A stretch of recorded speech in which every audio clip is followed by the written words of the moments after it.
I'm Gary Kramer, and I have a long history with the Norman Public Library and the Pioneer Library System. From 1972 to 1979, yes, more than 50 years ago, I worked circulation at the Norman Public Library. In 2002, I was assistant branch manager in Shawnee. Then from 2003 to 2016, I was the Public Information Officer for the Pioneer Library System. So, when it comes to the history of the Crown's Tea, I can honestly say I was in the room where it happened. The first Crown's Tea was held February 13th, 2005, in the Lowry Room of the Norman Public Library. It was part of an outreach campaign that had begun 2 years earlier to reach new and underserved populations in the Pioneer Library System's 3-county service area. The campaign was conceived, orchestrated, and implemented by the System Services Division of the Pioneer Library System, and it was led by the Associate Director for System Services and Masters. System services in those days included personnel responsible for selection, programming, promotion, public information, outreach, and even some grant writing and fundraising.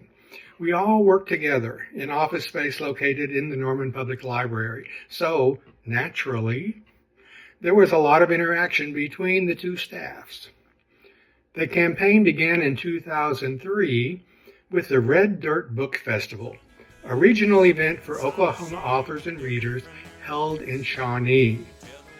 The book festival was held every 2 years, in 2003, 2005, 2007, and 2009, always in Pottawatomie County. Also in 2003, the system held its first Hispanic Cultural Festival to reach out to and to attract Norman's fastest growing minority population. The Hispanic Festival was held annually through the end of that decade, with Norman, Purcell, and Moore each hosting their own events. The following year, 2004, the system added the Native American Cultural Festival to the event calendar. Versions of the Native American Festival were held in Norman and Newcastle and continued for many years. So, in 2005, when the Crown's Tea was added to the calendar, it already included the 3rd annual Hispanic Cultural Festival, the 2nd biannual Red Dirt Book Festival, and the 2nd annual Native American Cultural Festival, not to mention the other annual library events like summer reading program and holiday festivities. The first Crown's Tea was part of the Norman Public Library's celebration of Black History Month. It included special events, activities, and displays held throughout the month of February. All of the February events were planned, organized, and delivered by an ad hoc committee that included volunteers from the community and staff members from the Norman Public Library and the Pioneer Library System. The exhibits that were on display at the library all month included one from the Historical Society about all black towns in Oklahoma, and one from the University of Oklahoma's Western History Collection called Black Settlers, Soldiers, Bulldoggers, and Scholars. The system-sponsored events were held each Sunday in February with a special Month of Sundays promotion that was advertised system-wide. The first Sunday saw the library's first participation in the National African American Read-In, sponsored annually by the Black Caucus of the National Council of Teachers of English and begun in 1990. The third Sunday event was a panel discussion entitled Black Oklahoma: Personal, Historical, and Musical Perspectives. The personal perspective was offered by Norman's first black homeowner, OU professor George Henderson. Historical perspectives were offered by authors Hannibal Johnson and Rilla Askew.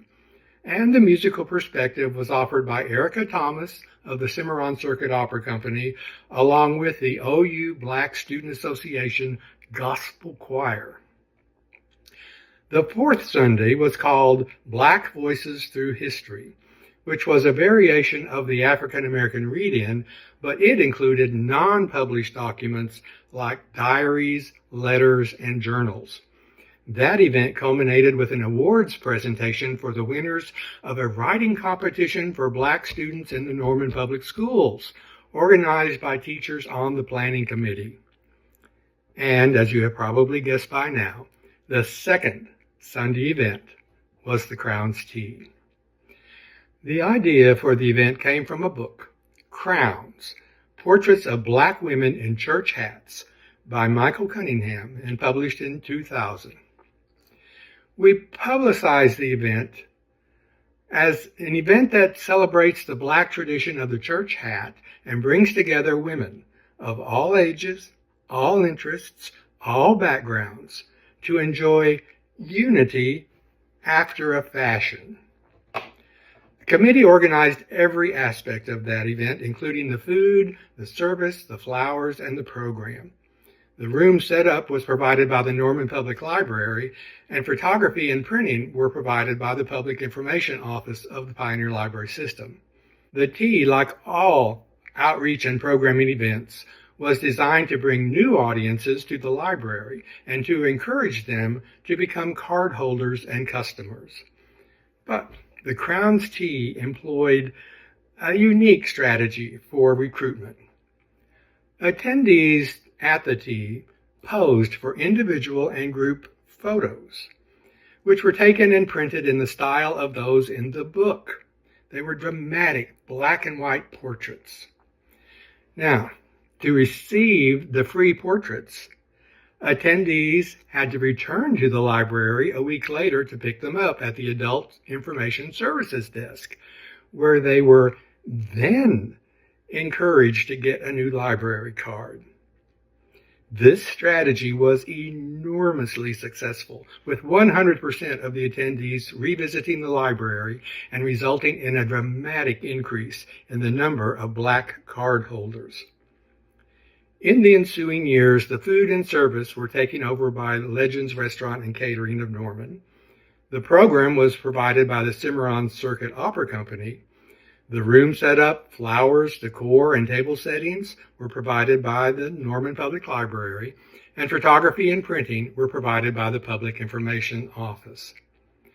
The demand for tickets to the annual Crown's Tea became so great that the availability of tickets was used as an incentive to attract audiences to other events. For example, the first chance to obtain tickets for the tea was to be in attendance at the African American Read-In. After that, tickets could be obtained by showing your library card or getting a new one at the Adult Information Services Desk in the library. Of all the events that began as outreach activities at the turn of this century, only the Crown's Tea endures. This is due to the commitment and devotion of event organizers over the years, and to the enthusiastic, repeated participation of attendees. And it's also because it's just a lot of fun. So please enjoy this, the 20th anniversary presentation of the Crown's Tea of the Norman Public Library and the Pioneer Library System. It's unity and fun after a fashion.